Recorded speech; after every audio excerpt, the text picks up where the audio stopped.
Okay, hello everybody. So we are here. We have two videos to cover today. So I'm just going to go ahead and knock these out the park.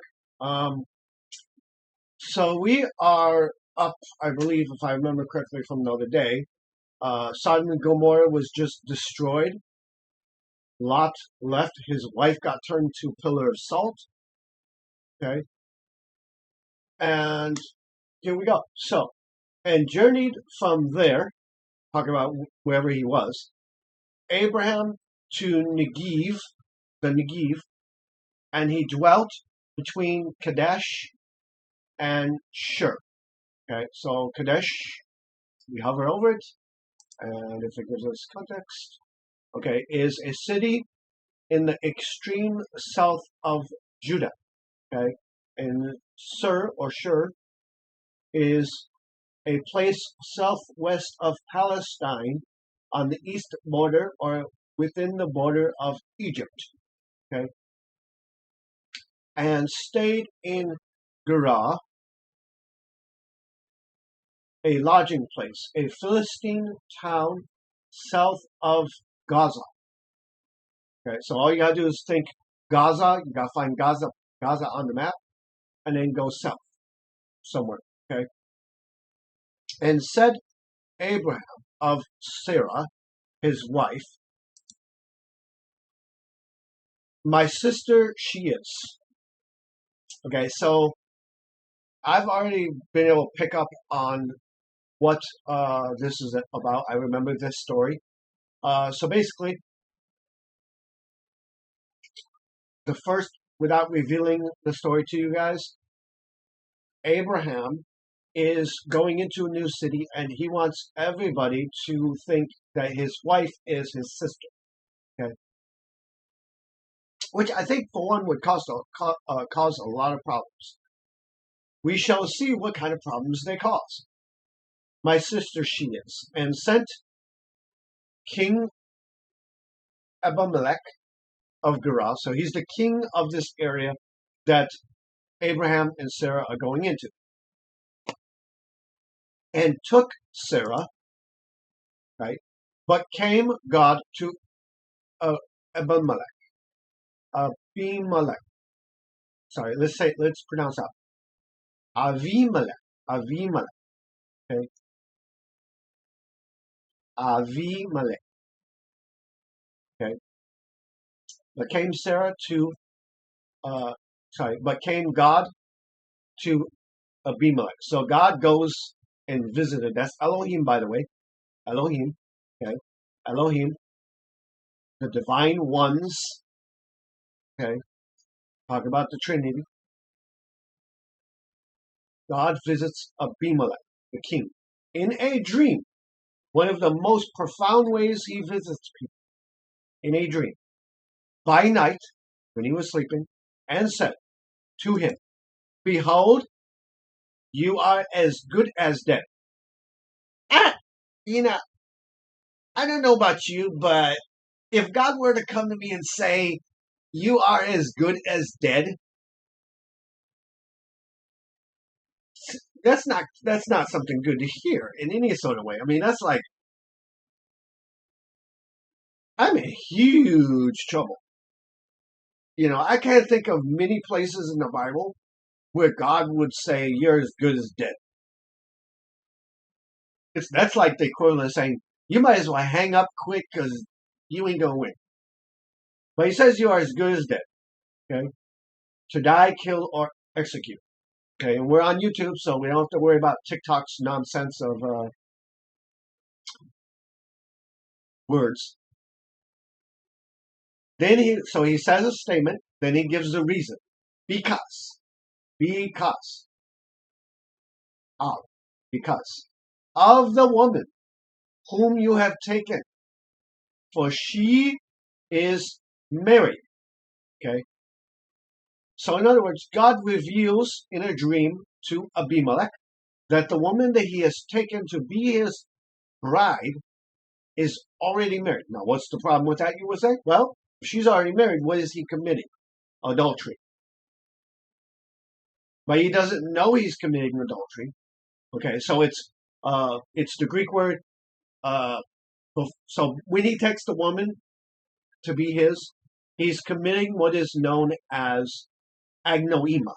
Okay, agnoema, which is unintentional sin. Okay, agnoema. Okay, because he doesn't know that this woman is married. He doesn't know that this is a wife. Then he gets let know. He gets told by God, "Hey, the woman you're planning on being with is married." Okay, so let's see what Abimelech does. But Abimelech not had come near her. Now that's referring to he didn't have sex with her. He didn't commit adultery. He only planned on making her his spouse, I guess. Okay. He had not come near her, and he said, "Lord." So he recognizes Lord Adonai, Adonai, right? Will a nation also righteous you slay? So basically, hey, will you slay this whole nation because of this situation? Are you going to destroy this whole nation that I have, that I'm set as king over, basically? Did not he say to me, she is my sister? So he's reminding God. Now, here's the thing. God already knows the situation, but he's pointing out the fact that he did not know, right? Did not he say to me, my sister she is? And she even herself said, he is my brother. Okay, so we got a couple of things going on here we got to work through. So first of all, when Abraham told, even though he was scared, even though he didn't want any issues or whatever going into the city, the moment that he said himself, this is my sister, he's lying. Then, not only that's bad enough, but he's endorsing somebody else lying as well, okay, to deceive, which is his wife, right? Because it says right there, right? He said that he right there that I'm hovering over, that is Abraham. So Abraham said, this is my sister. And even she, that would be Sarah, said, he is my brother. So both people lied, okay? And here's the catch of that, okay? When people are not honest, it's easy to fall into agnoema, which is unintentional sinning, okay? In the integrity of my heart, so, and innocence of my hand. So now, we've done established that God is saying, you're as good as dead, right? We've already established that what the king plans to do to marry this woman, if that's possible, is an act of adultery, right? So he's guilty in that way, but he's not guilty of what is known as hamartia. You know this woman is married, and you're going to try to be with her anyway. That would be adultery, right? And it is adultery in a way, if it were to conceive all the way. But at least remember what Christ said: if you see a woman and you lust after her, you have committed adultery with her in your heart. Abimelech, right, may have already committed adultery in his heart with this woman. But because of the fact that he didn't know that anything about this woman, that she was actually a wife already, he's leaning on the fact that I'm innocent, right? In the integrity, right? Integrity, being true to my word, integrity, completeness, simplicity, innocence, right? It basically, in the innocence of my heart and innocence of my hands, meaning I haven't done nothing physically with it, have I done this, right? Have I done this? In other words, God, I understand what you're saying. I'm in trouble. I get that. But God, I am guilty of agnoema. I am not guilty of hamartia. Hamartia is on purpose. Okay? Know what you're doing wrong, you're doing it anyway. And said to him, God. So basically, God says to him, in a dream, yes. So God agrees with him. You are innocent in your heart of this because you didn't know. And you're innocent in your hands of this because you did. Yes, I know that in the integrity of your heart, you did this, for withheld also I you from sinning. So basically, I have kept you from sinning. In other words, I have came to you in a dream in order to avoid you from sinning, right? Sinning. This word is mihato. Miha, sorry, mi. How would you say that? Michatov. Michatov. Okay. Now, to sin, to miss the mark, to go wrong, right? To incur guilt, to forfeit or purify of uncleanness. All right. So I know the definition. If I'm not mistaken, this is the word in the Hebrew for hamartia. Same principle, because hamartia says the same stuff. It's to miss the mark, to miss the way, to sin, guilty, uh, to bear a loss, to miss the mark, right? To cause to sin. So in other words, God is saying, I have kept you from committing hamartia after you marry this woman, because eventually you're going to find out, against me, upon thus not I did let you touch her. So he never had sex with her. I did not let you touch her. Right? I did not. Now we know that the king has free will. Okay? We know that. But God also plays a part in leading our hearts. And this is what God's talking about. I led your heart to not touch her. Now, restore, meaning give back, wife to the man. For he is a prophet. Let's talk about Abraham as a prophet. And he, Abraham, will pray for you, right? He will pray for you, and you shall live, right? I will not punish you, basically. You will live. But if, there's a conditional statement, right? So God's giving him an order. Give the woman back to the man that she belongs to. Then he gives a conditional.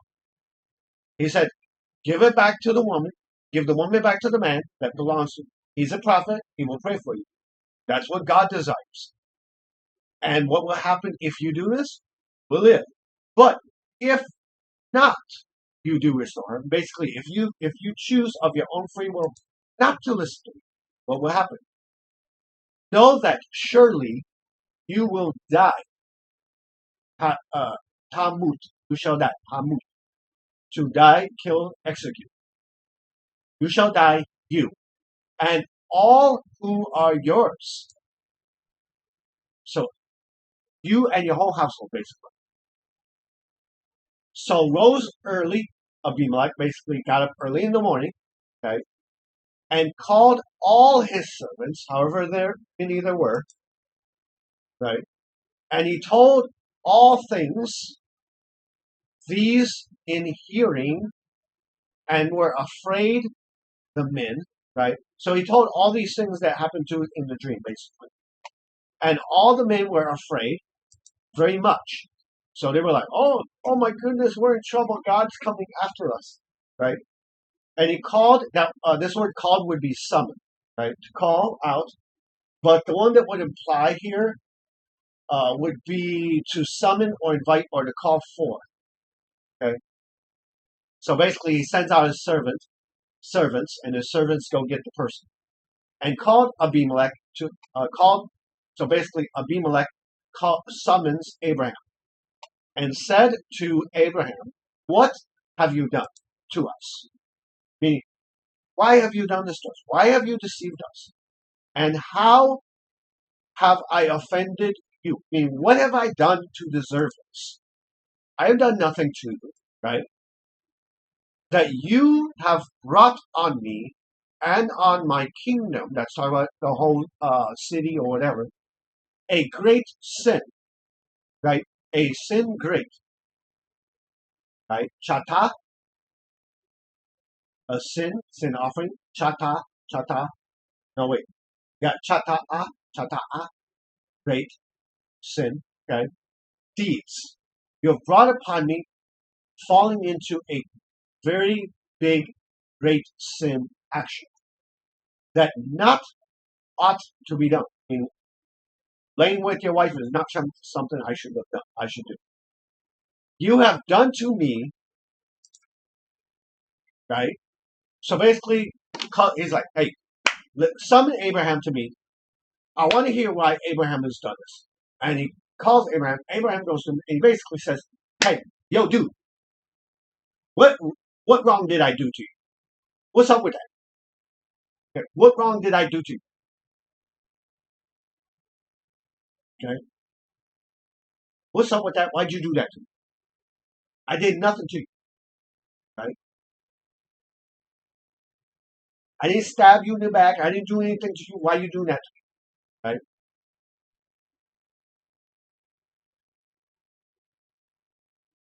Why have you done this thing?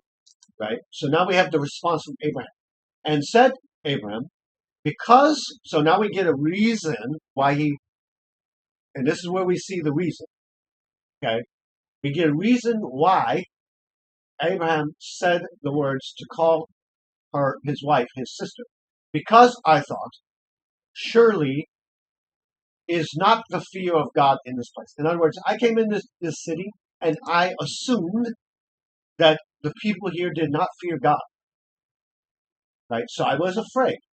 Right? Fear. Yirat, right? Fearing, or to have terror. Now, what was he scared of? So, but the first thing is he's making an assumption. So catch that, please. Let's catch that. He goes into the city and he does first thing, he convinces his wife to lie. He lies, his wife lies and deceives. That's the first thing. Second thing is we have a reason why. Why? Because you assume. You didn't think about it. You didn't ask questions. Hey, people, do you fear God? Right? He didn't ask nobody. He assumed. When you assume, you get things wrong. You run the risk of getting things horribly wrong. And in this case, he really did. He got things horribly wrong because of what he assumed. Now, in the world today, we have something called the ABC technique. Okay? So I will explain to you. The ABC technique is called action, belief, consequence. So let me give you an example out of my own life. Okay? So there was this one night, my son was being a little demon. I love my son, I really do, but he was being a demon. He was screaming to high heaven, and I live in an apartment.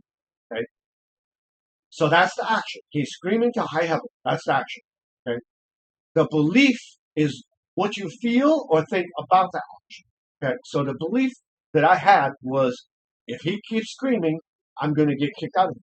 Now the question is, was the belief honest or was it fake? In other words, was the belief that I had about my son or about what would happen to me, was it based in reality or based in assumption? The answer is it was based in assumption. I assumed that I would get kicked out, even though nobody knocked on my door, nobody banged on the wall, right?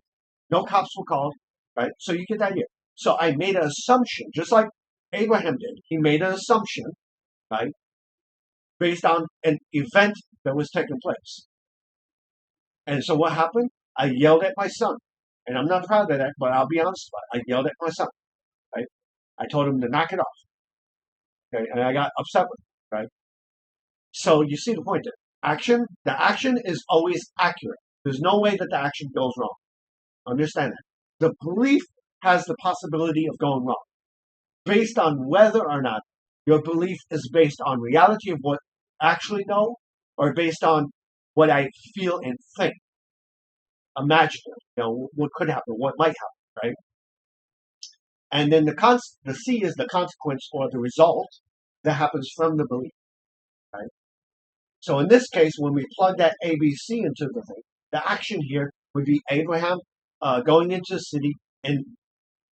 city, right, with his wife. That's the action. The belief that Abraham gets is, I believe that these people don't fear God, right? So because of the false belief that he has, he makes a false decision. Okay? He makes a false decision based on the false belief. So in the example of my kids, if I had took time and looked at it and go, okay, my son is screaming, yes. Has anybody knocked on the door? No. Has anybody banged on the wall? No. Has any cops been called? No. Has my landlord been notified? No. So I have to have a correct belief that as of right now, nothing's wrong. There's no problem other than my son screaming. Okay? So you get the idea. Then I could have had a better response. All right. So let's continue. Right. So I assumed that this place did not fear God. Right. This. And they will kill me. So that's the other reason that he made that decision. No matter how good that reasoning was, that was an assumption as well. He did not know whether they would kill him. He only assumed it, right? Abraham thought that they would kill him, right, on the account of his wife being basically that she's so beautiful and they want her, they desire her. That was his belief. So he's coming with the idea of, I'm going to walk into the city with my beautiful wife, and many men are going to want my wife, and therefore they're going to want to kill me. And because they don't fear God, they're not going to, think twice about killing me.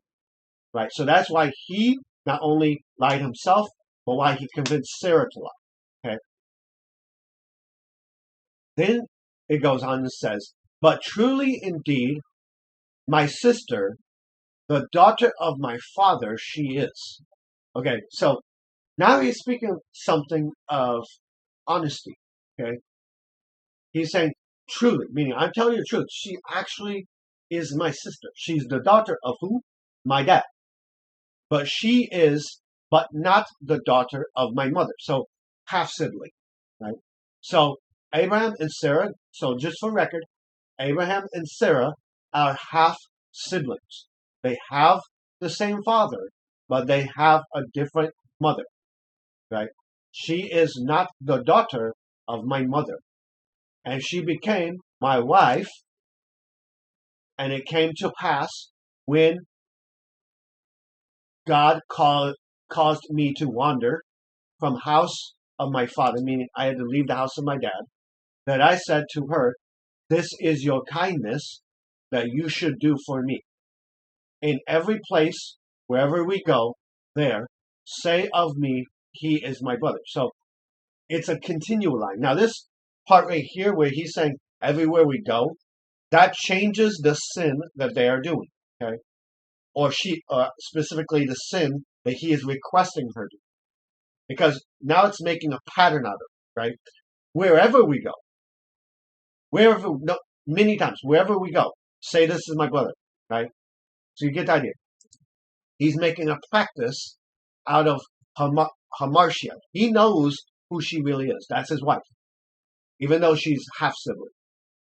But he says, wherever you go, wherever we go, say to anyone, this is my brother. And took Abimelech sheep and oxen and manservants, and that would be female and male servants, and he gave them to Abraham. So Abimelech gives sheep and oxen and servants to Abraham, and restored. See right there, restored to him his wife Sarah, his wife. Okay, so he gives right. He actually obeys God. So you remember up above where it said if. We read over if you do not, right?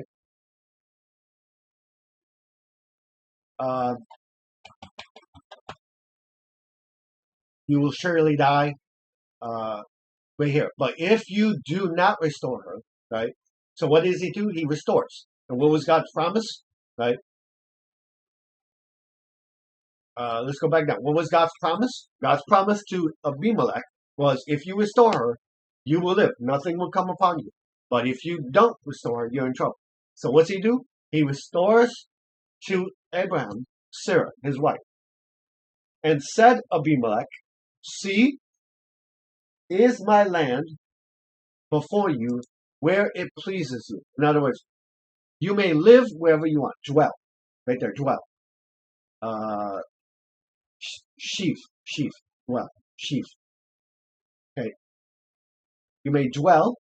And to Sarah, he said, behold, I have given 1,000 pieces of silver to your brother. Talk about Abraham. Indeed, you is a covering of the eyes to all. Okay? I'm doing this to honor you guys. I don't want nothing to happen to me or my city. Okay? Who are with you, everybody that's with you as well. And before everybody, thus she was vindicated. Right? So who's she? She would be Sarah. Sarah was vindicated. Okay? So let's look at that word vindicated. Right? Means to prove, decide, judge, rebuke, correct, be right. Right? To chastise, to reason together, to argue, a bunch of different words. Right? But this word vindicated, let's look at it in the dictionary. Okay, so we're back. The word vindicated means to be cleared of blame, suspicion, or criticism. Right? To be cleared of it. So going back to the verse, right? She was cleared of any wrongdoing. So Abraham prayed to God and healed. So prayed to God and healed. Right? Abraham prayed to God and God healed Abimelech and his wife and his maidservants, and they could bear children. So what did God do? Because of Abimelech's obedience, right? God opened up the womb of Abimelech's wife so they could have kids, meaning offspring. The idea is, you have learned to obey me. I want to make you fruitful. I want to make more from your bloodline that does that same thing, to listen and obey me. So when you obey God, what happens? There are results, wonderful results that occur from it. 4, had closed up Yahweh all the wombs. Right? So now we get an idea of why God opens up the womb of his wife. For had closed up Yahweh. So basically Yahweh had closed up completely all of the wombs of the house of Abimelech because of Sarah. So God brings something upon the city, right, earlier. And because of this situation, then God goes to Abimelech in a dream. So the wombs were already closed, right? Nobody could have kids, basically. Nobody could get pregnant, right? Supernaturally, God closed all wombs to not get pregnant. Okay? And that is the end of Genesis 20. So now let's do the part where I tie this to you, okay? So let's recap. Abraham goes into the city, new city. He tells his wife to deceive and lie, right? He then himself lies. He convinces his half sibling, which is his wife as well, to lie as well. So they're both doing something wrong. They deceive the king. Trouble comes upon the city, which is the wombs being closed, all the wombs being closed up, right? And then God visits the king in a dream and says, "Hey, here's what's going on, dude. And if you repent of it, you're gonna be A-okay. If you don't repent of it and you try to go down that road, your whole town's gonna be in trouble." Okay? But the point I'm gonna tie to you is this. We might desire at times to do something wicked. Maybe it's as simple as lying or deceiving, which in this case is what they did, right? Sometimes it might be telling a white lie or fib, which also is lying, right? Maybe it's, I want to lie to get out of trouble, so I don't have trouble with the government. Maybe it's this or that, right? So you get the idea. Whatever motive you have for doing it, as great as that motive might seem, you're still doing wrong. You get the idea? Okay, so don't do wrong. Okay. Now, here's the thing that we're going to tie the other piece to this. Okay. You're not guilty of sin if you don't even know what you're doing. You're committing what's called agnoema, okay, which is you don't know. You have no idea what's taking place. You don't know you're in the wrong, right? And until you know you're in the wrong, like the king, until God makes you aware of it, then you're not guilty of it. You're still doing something wrong in the sense of a sin, but that's a lesser sin than the hamartia is. Okay. Now, here's the other part for you. Okay. If you find yourself falling into some sort of sin that you had no clue you were even doing, right? The moment you realize the error of your ways, you have a choice of either repenting and good comes upon you, or you continue down that road and trouble comes upon you. So the first question is, what are some things in your life that God may be trying to reveal to you that is sinful according to Scripture, right?